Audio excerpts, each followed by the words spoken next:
اعوذ باللہ من الشیطان الرجیم بسم اللہ الرحمن الرحیم یا بنی انہا ان تک مثقال حبۃ من خردل فتکن فی صخرۃ او فی السماوات او فی الارض یأت بها اللہ ان اللہ لطیف خبیر آمنت باللہ صدق اللہ العظیم وصدق رسولہ النبی الأمی الکریم ونحن علی ذلک من الشاہدین والشاکرین والحمد للہ رب العالمین قال اللہ تبارک و تعالی فی شان حبیبہ مخبرا وآمرا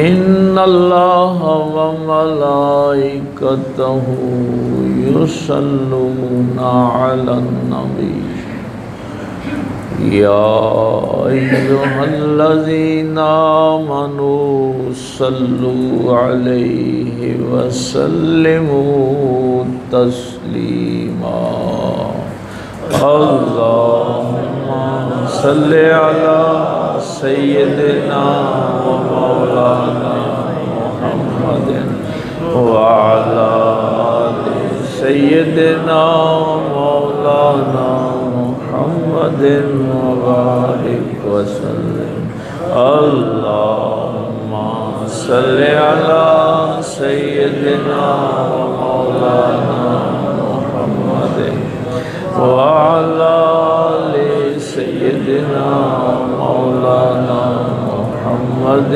وبارک وسلم اللہم صلی علی سیدنا مولانا محمد وعلی آل سیدنا مولانا محمد وبارک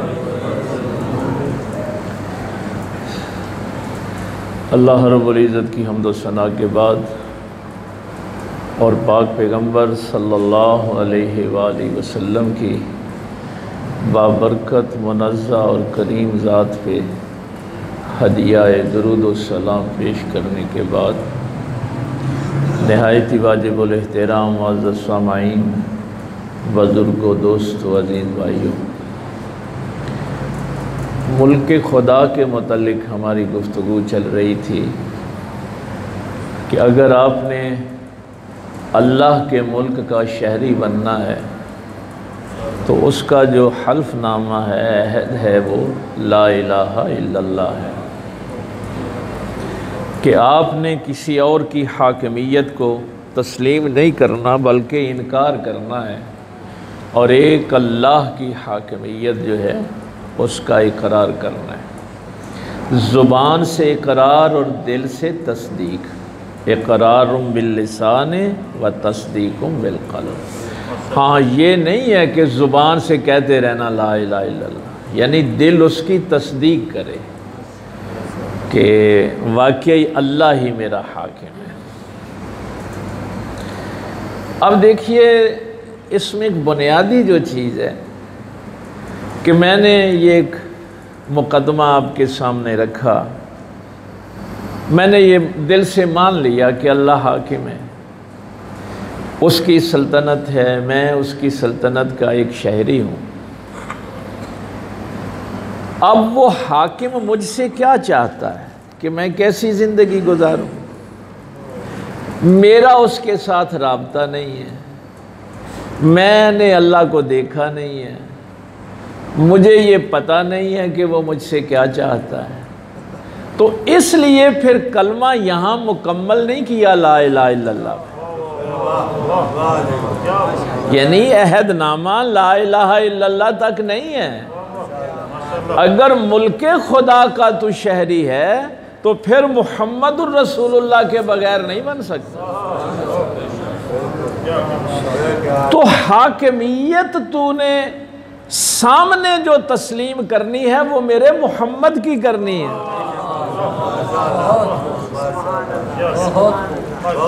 محمد الرسول اللہ کی حاکمیت مان، اور یہ میرا جملہ نہیں ہے، یہ قرآن کریم کا جملہ ہے۔ من یطع الرسول فقد اطاع اللہ، جس نے اس رسول کو حاکم مان لیا اس نے اللہ کو مان لیا۔ جس نے اطاعت کر لی اس رسول کی اس نے اللہ کی کر لی، جس نے اس نبی سے محبت کر لی اس نے اللہ سے کر لی۔ یہ کلمہ اس لیے مکمل ہوتا ہے یہاں تک۔ تو آپ اللہ کی ملک کے شہری بننا چاہتے ہیں تو پھر اس کے لیے خدائے ذوالجلال نے ہمیں محمد الرسول اللہ صلی اللہ علیہ وسلم عطا کیے ہیں کہ حکم نماز کیسے پڑھنی ہے جیسے محمد الرسول اللہ نے پڑھی، روزے کیسے رکھنے ہیں جیسے محمد الرسول اللہ نے رکھے، حج کیسے کرنا ہے جیسے رسول اللہ صلی اللہ علیہ وسلم نے کیا، صدقہ خیرات کیسے کرنا ہے۔ تو یہ جتنے بھی احکامات ہیں یہ ملیں گے کہاں سے؟ در رسول صلی اللہ علیہ وسلم۔ دیتا اللہ ہی ہے، دیتا اللہ ہی ہے۔ یہ مصیبت یہ ہے نا کہ قرآن کریم سے ہمارا تعلق ٹوٹ گیا۔ اگلے دن میں ایک جگہ بیٹھا ہوا تھا، شاید یہاں وہ بندہ ایک دو بیٹھا ہو، تو وہاں وہ ایک بندہ تبلیغ کر رہا تھا، اوے اللہ تو ثواب نہیں کوئی بھی دیندا، اللہ تو ثواب۔ میں نے کہا بھئی اس سے تو کسی کا انکار ہی نہیں ہے، اللہ ہی دیتا ہے سب کچھ، لیکن میں نے کہا محسوس ہوتا ہے تیرا قرآن سے تعلق نہیں۔ تو مولوی صاحب تو پریشان ہو گئے، غصے میں آ گئے، جی لو جی میں تو گل ہی قرآن دی پیا کرنا۔ میں نے کہا نہیں، قرآن نے کہا تھا کہ مردے اللہ ہی زندہ کرتا ہے، لیکن عیسیٰ کے در پہ آنا پڑے گا۔ احیی الموتى بِإِذْنِ اللہ، بھائی عیسیٰ ہاتھ پھیرے گا تو اللہ زندہ کرے گا ورنہ نہیں کرے گا۔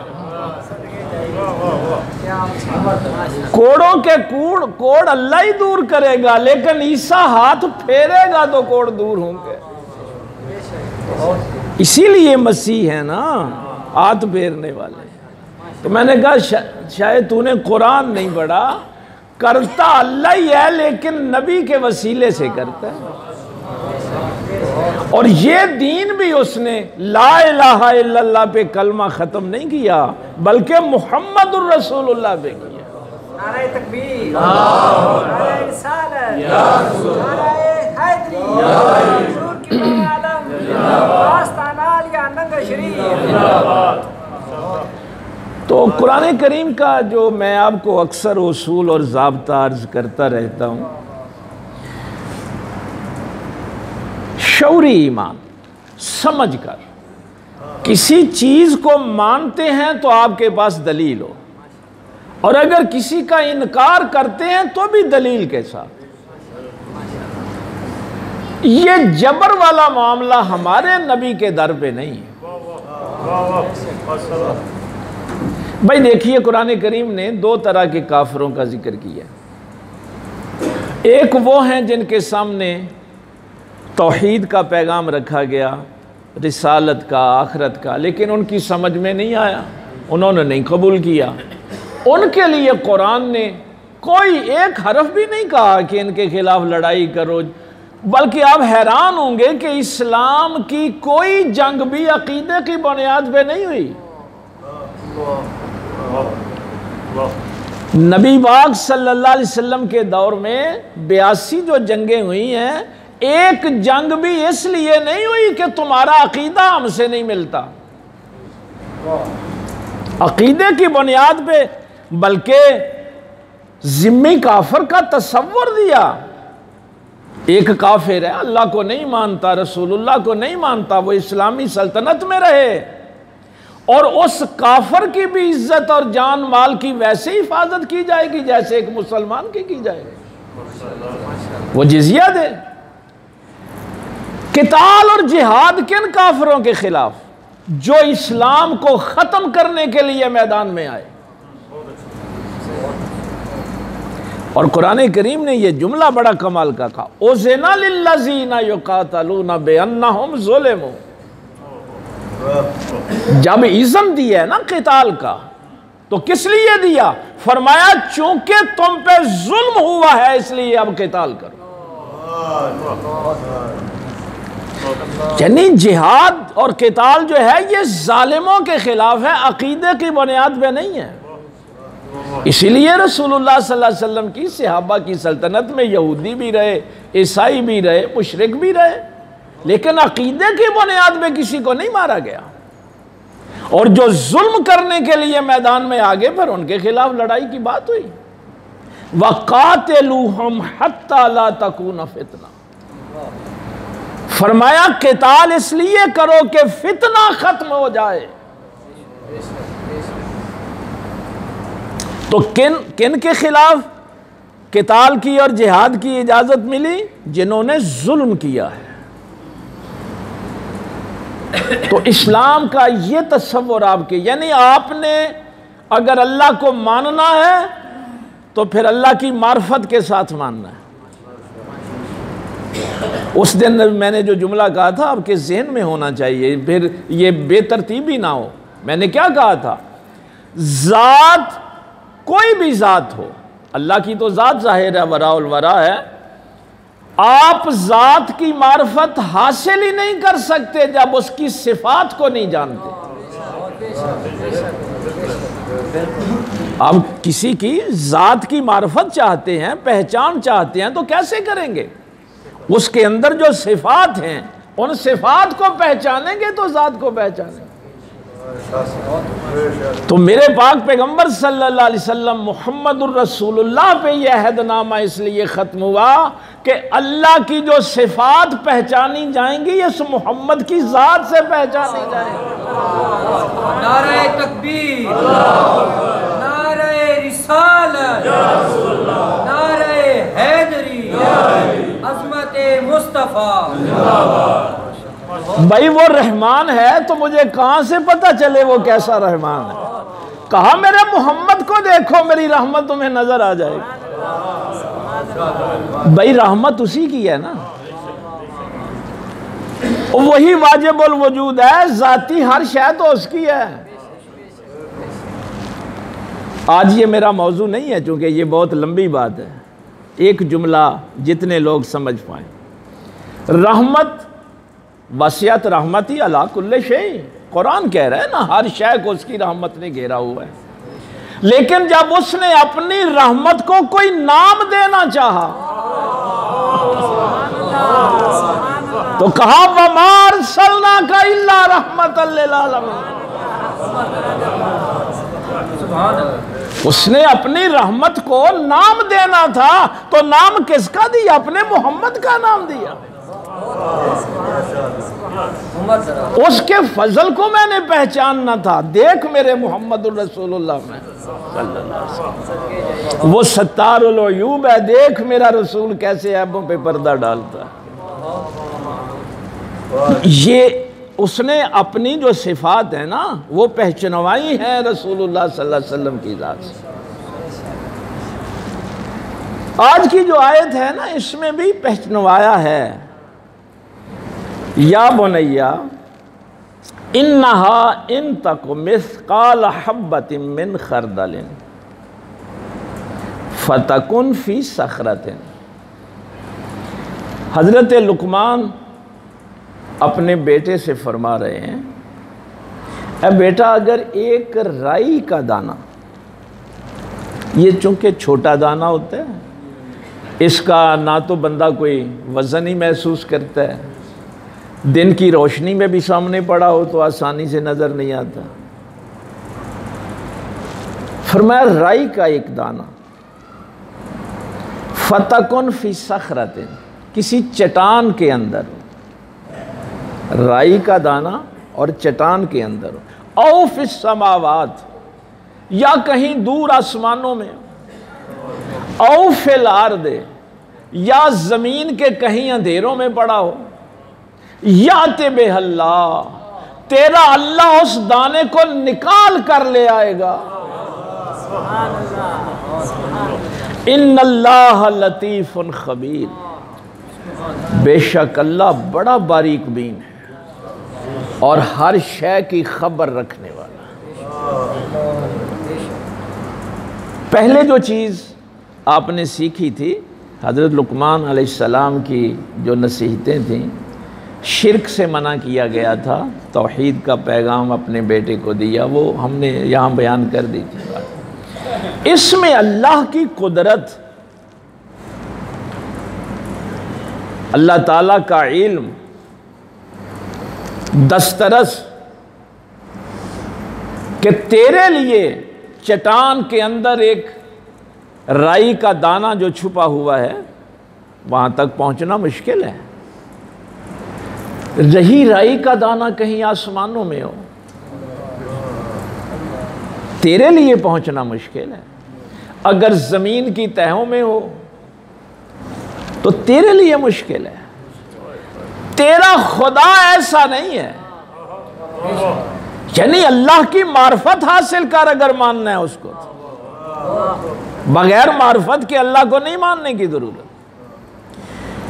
اب تیرا اللہ یہ دسترس کا علم، اور اس کی دسترس کہاں تک ہے کہ باریک سے باریک چیز جو ہے کسی اندھیرے، مثلا اندھیرے میں بھی نظر نہیں آتا، دور ہو تو پھر بھی نظر نہیں آتا۔ اللہ کے لیے نہ کہیں اندھیرا ہے نہ دوری ہے۔ اللہ کے لیے یہ بھی کوئی نہیں ہے کہ کوئی چیز چھوٹی ہے یا بڑی ہے۔ اس سے بڑا باریک بین کوئی نہیں ہے۔ یہ عبادتیں بہت بعد میں ہیں۔ یہ جو میں نے پچھلے جمعے بھی آپ کو عبادت اور بندگی کا فرق عرض کیا تھا۔ بندگی اس معرفت کا نام ہے۔ آپ عبادت کرتے ہیں، اللہ تم سے بندگی چاہتا ہے۔ وَمَا خَلَقْتُ الْجِنَّ وَالْإِنسَ إِلَّا لِيَعْبُدُونِ۔ اللہ غنی۔ اب اس کو آج تو ظاہر ہے وقت پھر کم رہ جاتا ہے، دو زاویوں سے اس کو دیکھنا ہے۔ ایک اس کا جو زاویہ مفسرین نے بیان کیا ہے کہ یہ چھوٹی سے چھوٹی چیز کا ذکر کر کے، اور پھر آسمانوں اور زمینوں کا، اور پھر پتھر کے اندر اس دانے کا ذکر کر کے تمہیں یہ بتایا جا رہا ہے کہ جو تیرے لیے اس نے رزق رکھا ہے، وہ رزق اگر رائی کے دانے کے برابر بھی کسی پتھر کے اندر پڑا ہوا ہے،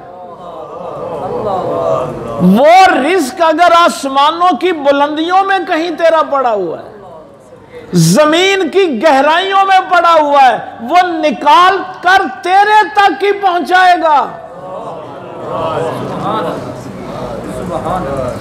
اس لیے پہلی ترجیح رزق کو نہ دینا، اپنے اللہ کو دینا۔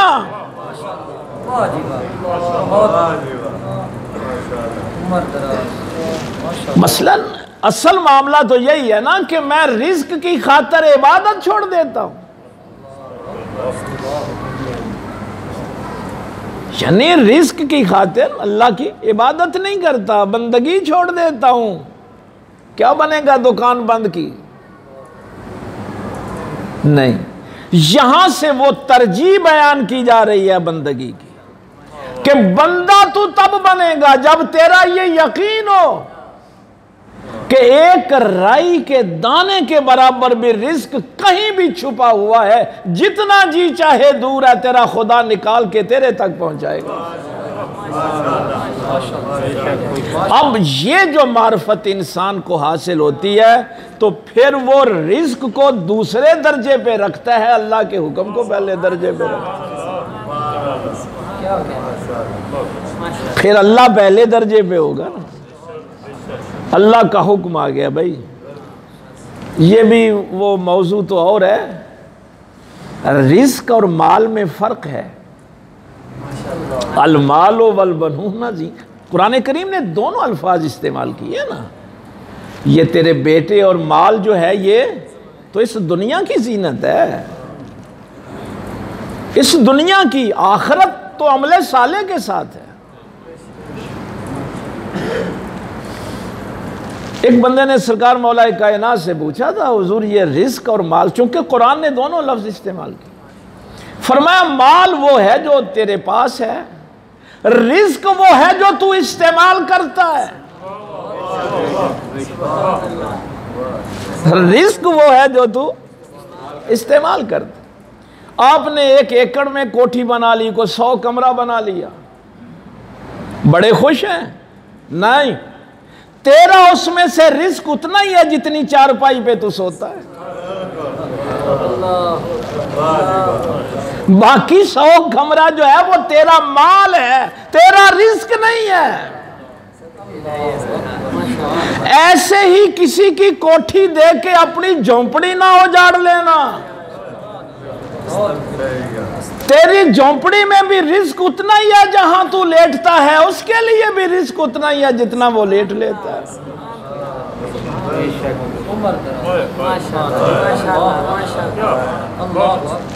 کس بات پہ؟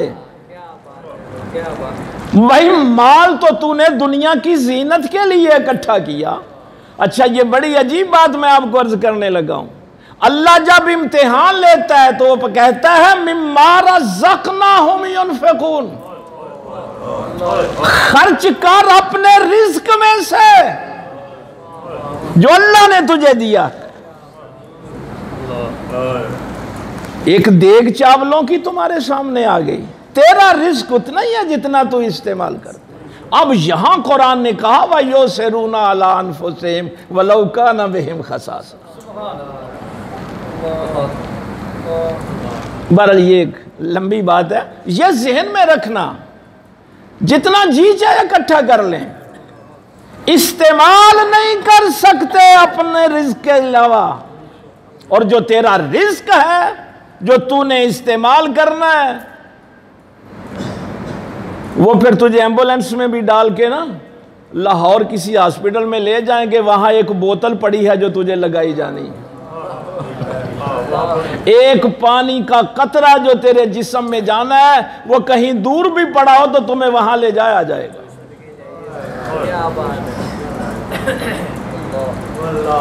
وہ لے آئے گا، نکال کر لے آئے گا تیرے لیے۔ اس لیے یہ جو صحابہ کی زندگی میں آپ کو یہ دوڑ نظر نہیں آتی تھی، رزق کی دوڑ نظر نہیں آتی تھی، دوڑ نظر آتی تھی اللہ کی بندگی کی۔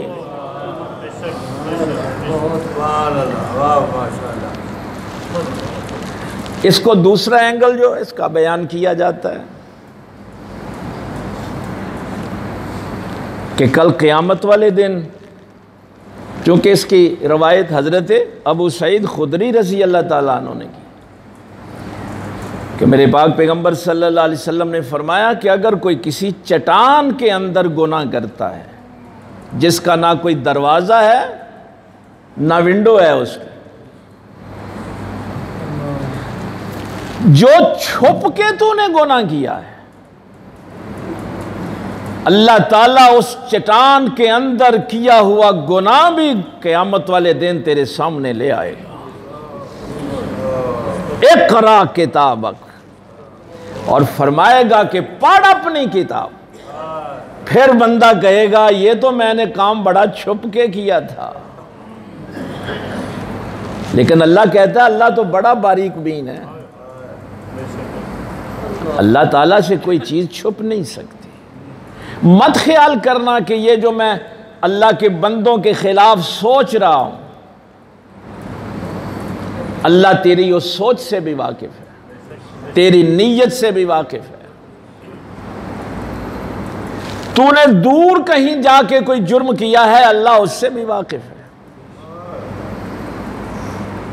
تو قیامت والے دن وہ تیرے سارے گناہوں کو اکٹھا کر کے تیرے سامنے لا دے گا، یہ دیکھ کیا کرتا رہا ہے، اقرا کتابک۔ بڑھیا جملہ، ظاہر ہے انبیاء کے در اقدس سے یہ باتیں ملتی ہیں۔ جب زلیخا نے کہا تھا نا قالت حیت لک، یوسف علیہ السلام سے اس نے کہا یہ قرآن سنا رہا ہوں آپ کو، یوسف میری طرف مائل ہو جا۔ تو یوسف علیہ السلام نے کیا کہا؟ قال معاذ اللہ، میں تو اپنے اللہ کی پناہ چاہتا ہوں۔ بھائی دیکھیے، بادشاہ کی بیوی، خوبصورت عورت گناہ کی دعوت دے رہی ہے۔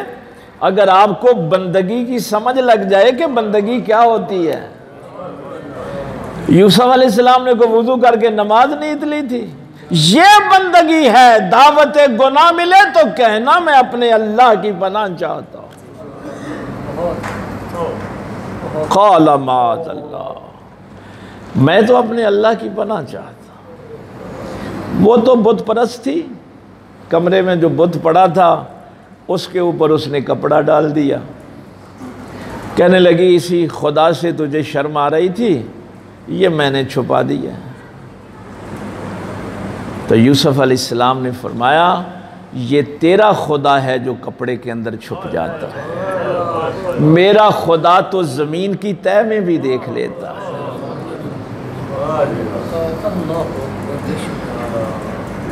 میرا خدا وہ نہیں ہے جو کپڑے کے اندر چھپ جائے۔ تو اگر کسی مسلمان کو یہ بندگی نصیب ہو جائے کہ میں کہیں اندھیرے میں گناہ کر رہا ہوں تو میرا اللہ مجھے دیکھ رہا ہے، کہیں دور جا کے ظلم کر رہا ہوں تو وہ بھی میرا اللہ مجھے دیکھ رہا ہے۔ میں دنیا سے اپنے جرم کے ثبوت مٹا دوں گا، کہاں مٹائے گا؟ کوئی اپنے جرموں کے ایک ایف آئی آر یہاں درج ہوتی ہے، ایک آسمانوں پہ ہوتی ہے۔ اس ایف آئی آر میں تو اپنے جرم چھپا سکتا ہے، اس ایف آئی آر میں نہیں چھپائے جا سکتے۔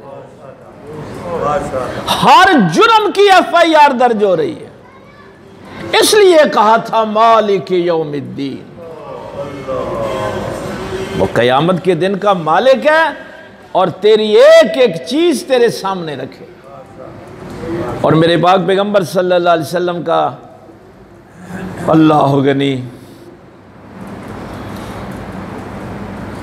ایک شخص آیا کہنے لگا یا رسول اللہ صلی اللہ علیہ وسلم میں سارا قرآن تو نہیں سیکھ سکتا، مجھے ایک آیت سکھا دے جو میری زندگی کے لیے کافی۔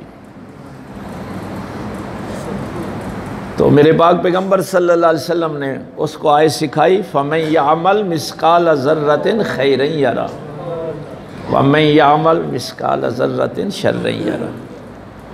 اگر ایک ذرے کے برابر بھی نیکی کرے گا تو اس کا بھی اجر پا لے گا، اور ایک ذرے کے برابر بھی شر کرے گا، گناہ کرے گا تو اس کا بھی محاسبہ ہوگا۔ تو اس نے کہا یا رسول اللہ میرے لیے اتنا ہی کافی ہے، مجھے اور قرآن سیکھنے کی ضرورت نہیں ہے، میری زندگی گزارنے کے لیے یہ ایک آیت کافی ہے۔ اور وہ وجد کرتا ہوا جا رہا تھا اور یہ دوہرا رہا تھا فَمَن يَعْمَلْ مِثْقَالَ ذَرَّةٍ خَيْرًا يَرَهُ وَمَن يَعْمَلْ مِثْقَالَ ذَرَّةٍ شَرًّا يَرَهُ۔ تو ایک صحابی نے تعجب سے کہا یا رسول اللہ صلی اللہ علیہ وسلم یہ کیسا آدمی ہے، کہتا ہے کہ مجھے اور ضرورت نہیں۔ سرکار غصے میں آ گئے، فرمایا یہ فقیہ ہے، اس نے جو قرآن کی معرفت حاصل کی ہے یہ تو فقہاء کے درجے میں چلا گیا ہے۔ اس لیے یہ بات سمجھ لینا کہ میری چھوٹی سے چھوٹی، اسی لیے تو یہ مسلم شریف کی روایت میں پاک پیغمبر صلی اللہ علیہ وسلم نے فرمایا تھا کسی نیکی کو کبھی معمولی نہ سمجھنا، چاہے وہ راستے سے کوئی تکلیف والی چیز ہٹانا ہی کیوں نہ ہو. آپ راستے پہ چل رہے ہیں نا, تو آپ نے کو کیلے کا چھلکا دیکھا, اٹھا کے پرا پھینک دیا کہ بھائی کسی کا پاؤں نہ پھسل جائے, کانٹا اٹھا کے, کوئی روڑا اینٹ اٹھا کے سائڈ پہ, یعنی راستہ صاف کر دیا. سرکار نے فرمایا اس کو بھی معمولی نہ سمجھنا, ہو سکتا ہے یہی نیکی تیری بخشش کا ذریعہ بن جائے. یعنی ذرے کے برابر بھی نیکی کرے گا تو اس کا اجر پائے گا, اور اگر گناہ کرے گا تو اس کا بھی محاسبہ ہوگا. اسی لیے فرمایا کہ کسی گناہ کو بھی کبھی معمولی نہیں سمجھنا. اور کوئی نہیں, گل مکروہ ہی ہے نا, خیر ہو سکتا ہے وہ چھوٹا گناہ ہی تجھے جہنم میں لے جائے. تو یہ آج کی آیت تھی. انہوں نے کہا یا بنی انہا ان تک مثقال حبۃ من خردل, یعنی دیکھیے بیٹے کو اللہ کی معرفت, اس کا علم, اس کی دسترس. ہمارے ایک بزرگ تھے, بڑا کس وقت آیت کے مفہوم میں ان کا جملہ یا کسی نے کہا کہ مجھے کوئی نصیحت کریں, تو فرمایا کبھی بھی اللہ کے سامنے گناہ نہ کرنا, اللہ کے محضر میں کبھی گناہ نہ کرنا. ایک جملے میں پوری زندگی, بھائی جہاں بھی جائے گا اللہ کی دسترس میں ہے نا, اللہ کے علم میں ہے. جب اللہ کے محضر میں ہے تو اس کے سامنے تو گناہ سے حیا کر. بندوں سے تو حیا کرتا ہے نا, بندوں کے سامنے شراب نہیں پیتا, بندے کیا کریں گے, رشوت بھی نہ میں نے چپ کر کے ہی مل جائے. اس وقت یہ خیال نہیں آتا تیرا خدا تجھے دیکھ رہا ہے. حضرت قاضی سلمان منصور پوری, کچھ لوگ تو ظاہر ہے ہمیں پھر درمیان میں فرقے لے آتے ہیں, وہ تو جی اہل حدیث تھے. وہ بھائی اہل حدیث تھے, میں مسلمانوں کی بات کر رہا ہوں. سیرت کی کتاب ہے ان کی 5 جلد. قاضی تھے جسے آپ سیشن جج کہتے. ایک قتل کا کیس ان کے سامنے آ گیا, تو ایک ہندو دوست تھا, وہ ان کا ظاہر ہے ہندوستان پاکستان اکٹھے ہی تھے, ابھی یہ پارٹیشن نہیں ہوئی تھی, پرانی بات ہے. تو وہ دوست بھی تھا, اور ایک دن اس قاتل کی طرف سے نا سفارش بھی لایا, اور اس دور میں 30,000 روپے لے کے آیا. 30,000. اب آپ سوچ رہے ہوں گے کہ یہ کون سی بات ہے. جج کی اپنی تنخواہ پتہ ہے کتنی تھی؟ 4.5 روپے, 5 روپے بھی نہیں تھی. 4.5 روپے تنخواہ تھی سیشن جج کی, اور اس جج کے سامنے رکھے گئے 30,000 روپے کہ یہ فیصلہ جو ہے نا قاتل کو بری کر دے. تو قاضی صاحب نے تاریخی جملہ اپنے اس دوست سے کہا تھا. اس نے کہا تو ہے تو ہندو, لیکن ظاہر ہے دوست ہے, ملنے گلنے آتا ہے, کبھی بتا میں نے خنزیر کا گوشت کھایا ہے؟ تو وہ ہندو کہنے لگا کہ نہیں, یہ تو میں گواہ ہوں کہ آپ نے خنزیر. کہا میں کیوں نہیں کھاتا؟ اس لیے کہ میرے مذہب میں وہ حرام ہے. تو فرمانے لگے کہ جس طرح میرے مذہب میں خنزیر کا گوشت حرام ہے, ویسے یہ رشوت بھی حرام ہے, کیونکہ میرا خدا مجھے دیکھ رہا ہے. کبھی اللہ کے محضر میں گناہ نہ کر, اللہ کے سامنے اللہ کی حیا کر. اللہ تعالیٰ عمل کی توفیق دے. وآخر دعوانا الحمدللہ.